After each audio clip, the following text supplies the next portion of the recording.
So hi guys, మళ్ళీ చాలా రోజులకి ఇంకో వీడియోతో వస్తున్నాను. So hi friends, so hi guys, welcome to our channel. మళ్ళీ చాలా రోజులకి యాక్చువల్లీ ఇప్పుడు ర్యాండమ్గా ఒక వీడియో చేద్దాం అనుకున్నాను. ఈ వీడియోలో నా గొంతు నా వాయిస్ అనేది కొంచెం గర్ర అని సౌండ్ వస్తే అడ్జస్ట్ అవ్వాలని కోరుకుంటున్నాను. యాక్చువల్లీ ఇవాళ వీడియో అయితే ఇన్స్టా మీమ్స్ మీద లేదంటే ర్యాండమ్ యూట్యూబ్ రాత షార్ట్స్ మీద చేద్దాం అనుకున్నాను. ఆ రెండింటికి సంబంధం లేకుండా నాకు నీతి కథలు దొరికాయి. So let us take a look on this shit.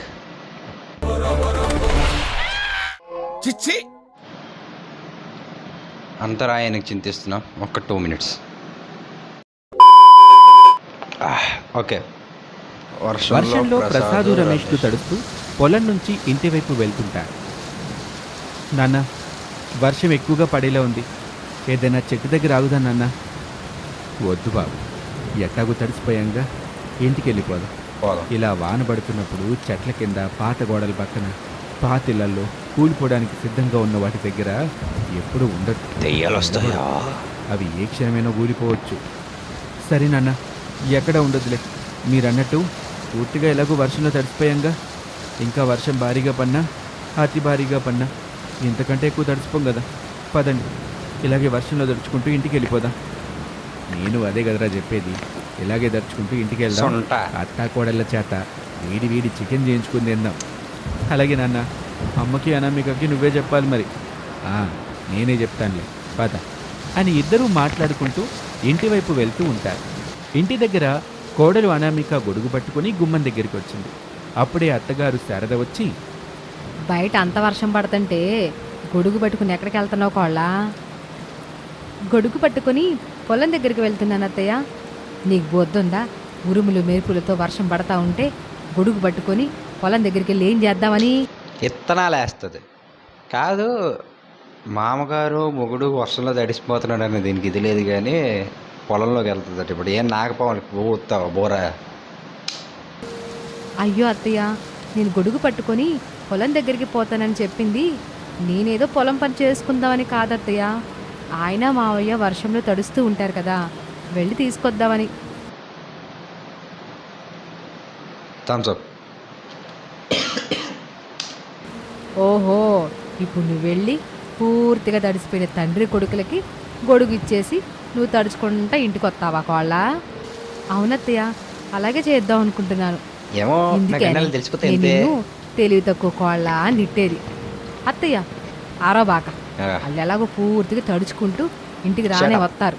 ఇప్పుడు గొడుగు పట్టుకుని ఎదురుగా వెళ్ళి పూర్తిగా తడిసిన వాళ్ళకి గొడుగు ఇచ్చి నువ్వు తడుచుకుంటూ రావడం అనేది తెలివైన పనేనా? చెప్పు నువ్వు. నేనేం చేసినా మీకు నచ్చదు కదా అత్తయ్య. నువ్వేం చేసినా నాకు నచ్చేటట్టు చేయు కదా కోళ్ళ. అందుకే నాకు నువ్వు చేసే ఏ పనైనా సరే నచ్చదు. అబ్బా అత్తయ్య, చికెన్ చేస్తే వారేవా కోళ్ళ, చికెన్తో ఏం చేసినా భలే చేస్తావు కోళ్ళ, ఎంత రుచిగా ఉంటాయో మాటల్లో చెప్పడం కష్టమని ఎప్పుడు పొగుడుతూ ఉంటారు కదా. అదే బాగాలేదని ముఖం మీద చెబితే బాధపడతావని ఏదో అలా తింటున్నాను కోళ్ళ. అయినా మీ మావయ్య అబ్బాయి అనామిక చేసే చికెన్ స్పెషల్ వంటకాలు అంతకి ఏ బాగుండడం లేవంటూ నాకు చెప్పుకుంటా ఎంతగానో బాధపడ్డారు తెలుసా అని అత్తగారు శారద అనగానే కోడలు అనామిక బుంగమూతి పెట్టింది. అది చూసి శారద నవ్వుతూ ఉండే పిల్లలు హరీషు భవ్యలు వాళ్ళ దగ్గరికి వచ్చారు. ఏమైందమ్మా, ఎందుకు నువ్వు బుంగమూతి పెట్టుకున్నావు? నేను ఇంతకు ముందు చేసిన చికెన్ వంటకాలు ఏం బాగాలేవని మీ నాన్నమ్మ అంటుంది తల్లి అని అనామిక అనగానే, bro this is not really good, actual not good. Okay, నీటిలో ఓడగ్రామ్, అదృష్ట దేవత, దురదృష్ట దేవత, నీతి కథలు, తెలుగు కథలు, Baahubali, పారిపూరి,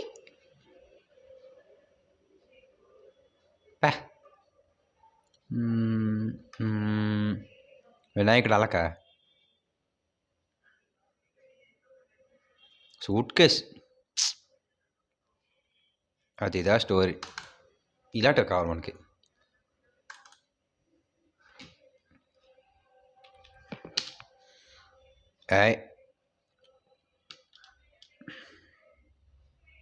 All the characters, incidents, names, and situations used in the story are fictitious. The resemblance to any person living or dead is purely coincidental. The following video contains some horror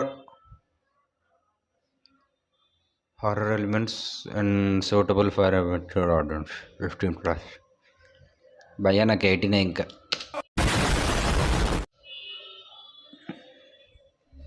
వినాయకుడు తన వేదాల సారమంతా రాసుకున్న ఒక పుస్తకాన్ని ఎక్కడో పెట్టి మర్చిపోతాడు. రోజంతా ఆ పుస్తకం గురించి వెతుకుతూ ఉంటాడు. కాని ఎక్కడా కనిపించకపోవడంతో తెగ కంగారు పడుతూ ఉంటాడు. నా పుస్తకం ఎక్కడుందో ఏమో. ఎన్నో వేదాలను చదివి అందులో ఉన్న సారాన్నంతా ఒక పుస్తకంలో రాసిపెట్టాను. ఇప్పుడు ఆ పుస్తకమే కనిపించటం లేదు. ఆదివారం కదలట. ఏమైంది వినాయక? చాలా కంగారుగా కనిపిస్తున్నారు. ఏం జరిగింది? నాకు సంబంధించిన ఒక పుస్తకం కనిపించటం లేదు, అందుకే కంగారుగా ఉన్నాను. నీ కనుక ఆ పుస్తకం కనిపిస్తే కాస్త వెతికిపెట్టు.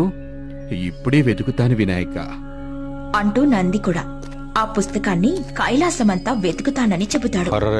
సమయాన్ని నందిగారొచ్చి పుస్తకాన్ని వెతుకుతాను అని చెప్తున్నారు. కార్తికేయుడు కూడా కైలాసంలో ఉండుంటే బావుండేది. అతను నాకు సహాయం చేసేవాడు. కార్తికేయుడు ఎక్కడ ఉన్నాడో ఏమో అంటూ వినాయకుడు కార్తికేయుణ్ణి తలుచుకుంటాడు. నిజానికి కార్తికేయుడు భూలోకంలో ఒక రాక్షసుణ్ణి సంహరించడానికని వెళ్తాడు. కార్తికేయుడు రాక్షసుణ్ణి సంహరిస్తాడు. అలా సంహరించడంతో దేవతలంతా ఎంతో ఆనందిస్తూ ఉంటారు. మహాశివుల వారికి ప్రణామాలు. ఇప్పుడే ఒక అద్భుతమైన వార్త వచ్చింది. ఏంటా వార్త? మన కార్తికేయుల వారు యుద్ధంలో గెలిచారు. వారు రాక్షసుణ్ణి సంహరించారు. దేవతలంతా కార్తికేయునిపై పువ్వుల వర్షం కురిపిస్తున్నారు. అందరూ ఎంతో ఆనందంగా ఉన్నారు స్వామి. నాకు తెలుసు, నా పుత్రుడు తప్పకుండా రాక్షసుడిని సంహరిస్తాడని. అతని కారణంగా దేవతలందరూ ఎంతో హాయిగా ఉన్నారు. ఒక తల్లిగా నాకు ఇంతకంటే ఏం కావాలి? Horror elements bro. కథలేంటి లేవేట అసలు. దురాస దుఃఖానికి చేట, పేద అత్త కోడళ్ళ వినాయక చవితి, పట్టం కోడలి చాక్లెట్ దోశ, మళ్ళీ అనామికే, తీర్చలేని రుణం, పిసినారి పేరయ్య. ఎస్ పిసినారంటే ఒక్క నిమిషం.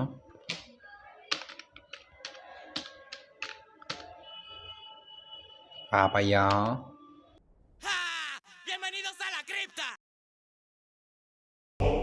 यहाँ से निकालो।